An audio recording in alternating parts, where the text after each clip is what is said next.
Welcome back to the Mountain Morning Show, where I couldn't be more happy than to have Melissa Davidson and Robert Rosing here from Morris Sperry. Welcome to the show, guys. Thank you. Good morning. Happy both here. You've been on the show once before to talk about a seminar you were doing in the HOA world, and you filled the whole thing. We did. Packed it. And you've already packed the first one of this seminar, which is pretty impressive, right? Yes, it's filled up, so we added a second day. Nice. Well, first and foremost, tell us what this seminar is all about. Well, this seminar is directed to HOA and condo association board members. Okay. We're doing the basics of being a good board member. Aha. And there's more to it. There's some due diligence there that some people may not be entirely aware of when they get elected, and then find out, oh man, I got a little bit of work to do.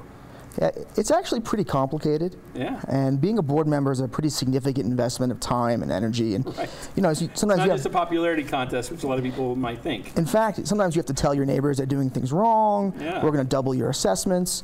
And so we want to help board members understand how to make decisions that are proper and that protect them and protect the association, because nobody wants to get sued. No. And there's also a lot of issues in terms of being a board member. I bet.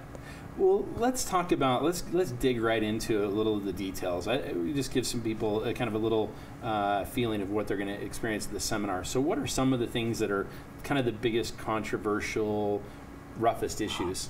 One of the things we're going to be talking about is how to run a good HOA board meeting and a good annual meeting. How to take good minutes, how to do proper notices. Another thing we're going to be covering is how to correctly use emails for board business. Right. And what are the legal requirements for that under the Utah Revised Nonprofit Corporation Act.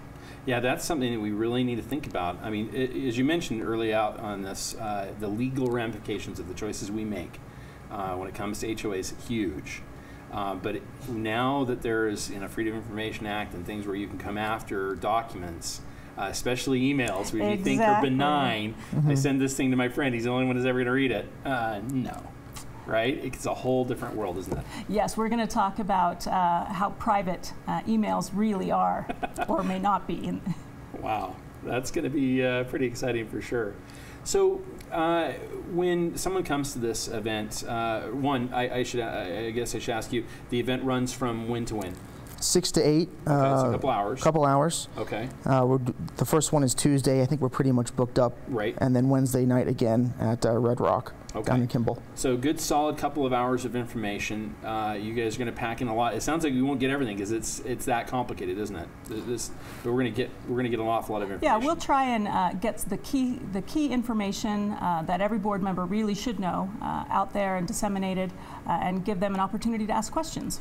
Yeah, and I think that's probably a key to making sure that people are getting the info that they need on their side of things, because I'm sure there's things that have happened you guys didn't know was going to come up, right? Of course. Like suddenly, oh, I never heard of that happening. Right? Of course, you could be at a meeting and someone raises their hand and starts talking, and what they're saying just comes completely out of left field. Right. And it helps to understand, if you start back to the basics of what it means to be a board member and what are your responsibilities. That can usually help you answer those questions and deal with those issues, but it can be pretty complicated. Well, let's talk about some good, sound legal advice for a moment. You guys know more about that than anybody. So what is some of the best advice you can give to a board member just going forward so they can think about how to be legally safe, shall we say? I'd say one of the most important things is to read your governing documents, read your declaration, read your bylaws, know what they say.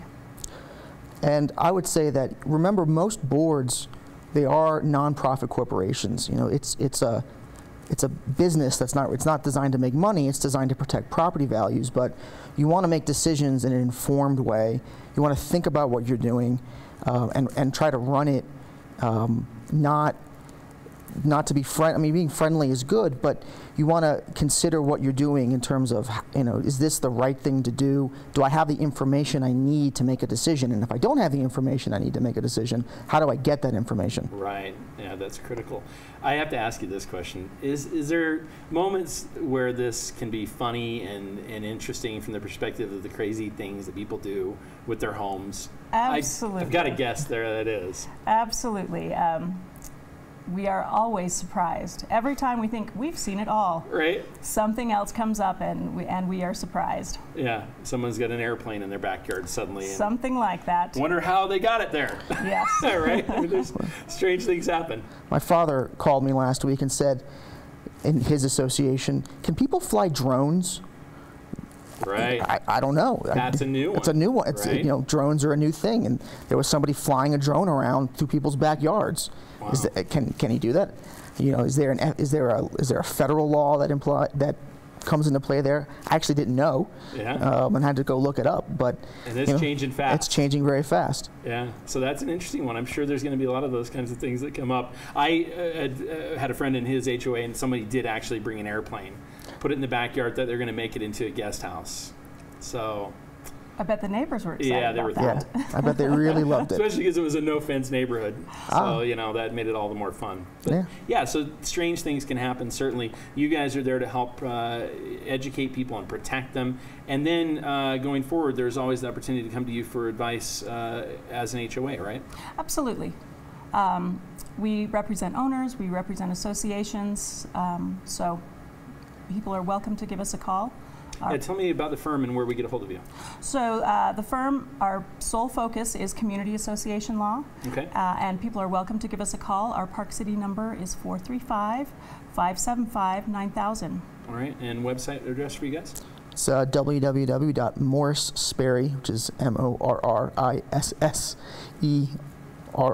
I can't even spell it. It's morrissperry.com. Right. There you go. It's a lot of S's and a lot of R's. It is, but we find it real easy, and we sure appreciate you guys being here to tell us about the event. Again, the dates, it's Tuesday and Wednesday. Yes, at Red Rocks, down in the Junction. All right, so don't miss out. Of course, they should contact you to get registered. Yes, to absolutely. Be at the Give us a event. call. If they want to attend, we'll make that happen. All right. Well, Morris Sperry will help you out with your HOA and making sure you don't make a legal oops. It might cost you a little bit of money, so check that out this week on Tuesday and Wednesday. We'll be back with more right here on the Mountain Morning Show after this break.